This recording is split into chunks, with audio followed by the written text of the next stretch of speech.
I've planned a lot of events over the last 15 years, and I can honestly say that not every one of them felt as successful behind the scenes as it did on the outside. If you've ever walked away from planning a retreat feeling drained, just thinking never again, I want to help you avoid that because you deserve a retreat that's not just successful for your guests, but one that feels good for you too. And the thing is, it's usually not because something went wrong during the retreat itself. It's because of everything leading up to it.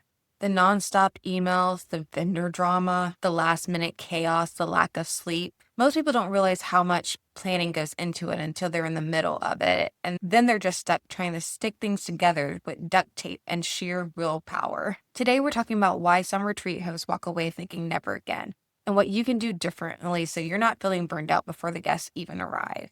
The thing is, everything can look successful. The photos are stunning, the guests are raving, the testimonials are glowing. But you, the host, you're exhausted and you're thinking, that was incredible, but I just don't have it in me to do it again.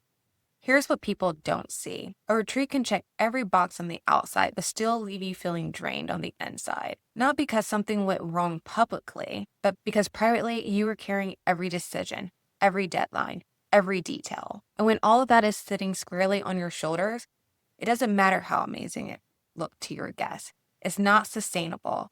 It's not repeatable. And you end up telling yourself, that was great, but never again. And that's what no one warns you about. A retreat that feels that effortless on the outside only feels that way because of a solid foundation behind the scenes. Without it, the weight of everything falls on you. When you don't have the systems to manage timelines, vendors, budgets, and contracts, guest communications, etc., every task feels like an urgent fire that only you can put out. You're constantly reacting instead of leading with intention. And even though your guests had an amazing time, you're leaving feeling completely wiped out. That's the hidden cost of doing it all without a plan. I'd love to know, have you ever walked away from planning a retreat or event feeling completely drained? Let me know down in the comments. I know that so many of us can relate to this.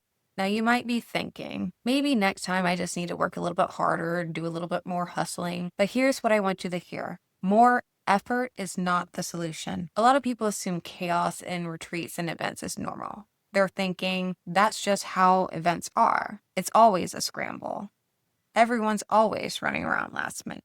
But the reality is, it wasn't lack of hard work that left you drained. It was missing a strategic backend plan that would have carried the weight for you.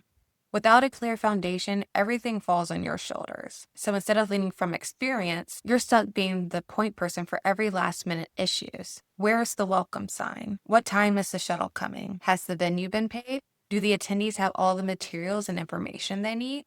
That's the danger of not having a strategy. It's not about checking off random tasks off a list. It's about creating a system that connects all the pieces so nothing's left to chance.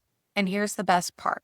A strategic plan doesn't just take the pressure off of you, it opens the doors to being able to delegate. When you've mapped out the who, what, and when in advance, you can hand off tasks to teams or vendors confidently because everyone knows what they're supposed to be doing and when. So the real secret, the key to hosting a retreat that you want to repeat over and over again, isn't about more hustle. It's about having the right plan from the start. The reason so many hosts walk away from doing retreats and saying never again isn't because they didn't work hard enough. It's because they focus solely on the vision, the vibe, the experience, the transformation they wanted their guests to have. But they didn't realize what it takes behind the scenes to make that vision happen. They were so focused on the front-facing moments that they forgot the foundation that actually holds everything together. But when you show up with a clear strategy up front, that's when you get to show up as a leader and not the last-minute problem solver. Not the person running around putting out fires, but the confident guide your guests need. And that is exactly where I come in. With over 15 years of experience in hospitality, corporate events, and retreat planning, I've seen firsthand how having a solid plan not only transforms your event, but you as a host. I created my event roadmap VIP Day for entrepreneurs and budding retreat hosts just like you who don't want to do it alone. In one powerful session, we'll map out the critical pieces of your retreat. You've got a clear, actionable plan that feels doable. And if you already have a plan but just need help getting it across the finish line, I offer event logistics and planning support to take the back-end stuff off your plate so that you have more time to focus on leading the experience. If you're tired of piecing things together and ready for support to meet you where you're at, I'd love to help. You can learn more about both services in the links down in the description. Listen, if this has you thinking, wow, no wonder the last retreat felt so hard, you're not alone. The logistics aren't what most people talk about, but it's what makes a difference between feeling burnt out and this being something you want to do again. If you're ready to stop guessing and start building with confidence and clarity, I'd love to support you. You can learn more about the event roadmap VIP day and my logistics support down in the description.